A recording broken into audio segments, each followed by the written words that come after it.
Did I get results with Nucleus overload? Yes, I did. Recently, for the past approximately 2 to 3 weeks, I've been doing Nucleus overload specifically on shoulders. The exercise that I chose to do was lateral raises. I did about 20 per day for the past 2 weeks, and I would say that I have gained results from that. However, the results are not crazy. They're not anything that's reminiscent of someone who were to use performance-enhancing drugs. So the results are not magical, but they are definitely exponentially better than compared to quote-unquote conventional training.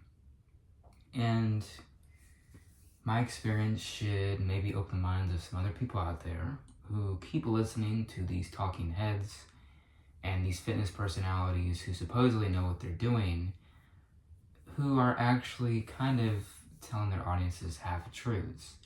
Should you work a muscle out every day? Well, maybe you shouldn't.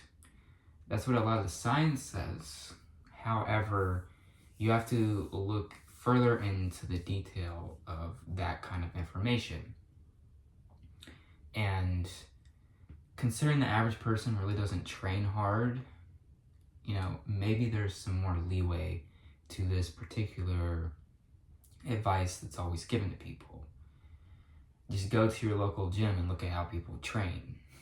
Most people are either very weak and small, or they're very big and fat and they're moderately strong. You rarely see people that are either small and very strong or just like medium-sized and very strong.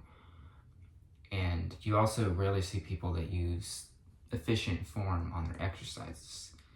So, there are a lot of things to take into consideration when you're trying to quote-unquote train the right way. You're trying to basically check all the boxes of, 4 hours training per week, rest on the off days, eat high protein, blah, blah, blah.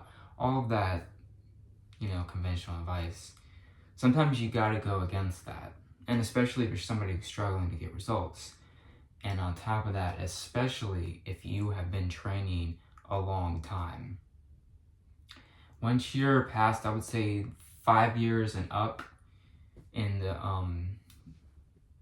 training progression that you're in, I would say just do experiments, honestly, because you're not going to really experience all that much after that.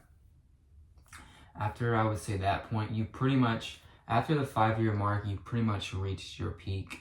It's rare that people will peak at like 10 years or more after. At that point, you're just kind of trying to maintain what you have and not lose progress.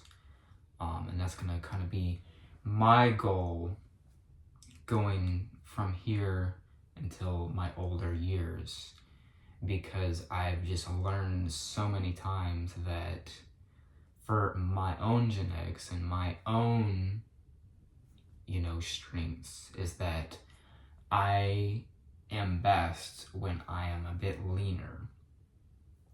Also smaller too, but that's because that's just how I am built. Like I mentioned in a recent video, I store weight in this general region. So when I up my body weight, it's very hard for me to see, did I actually gain muscle in the first place? Because like most, muscle is kind of concentrated in the center portion of our bodies. Unless you're somebody who's very focused on legs, which most people are not, especially if you are a guy. It's kind of defeats the purpose for me to go on these long bulks of trying to be, 150, 160 pounds plus. And that just seems to be conventional advice to me. However, I will say this much: if you look at my videos in the past couple months, the ones that got a little more views actually had a thumbnail with me being at only 100 5-ish pounds. Yet people will say, oh, you need to bulk, but like when I looked my best was at that weight, which is around healthy range for my height. But you know, people are gonna believe what they want to believe. You know, I am more open-minded than most people, and if you're not gonna be like that, then there's no reason for us to cross paths. Back on the main subject of the video, nucleus overload. It works, and my results are a testament to that. So maybe try this out. If you are trying to build a body part and you've been struggling for months, even years to try to bring it up, try this trick. You have nothing to lose.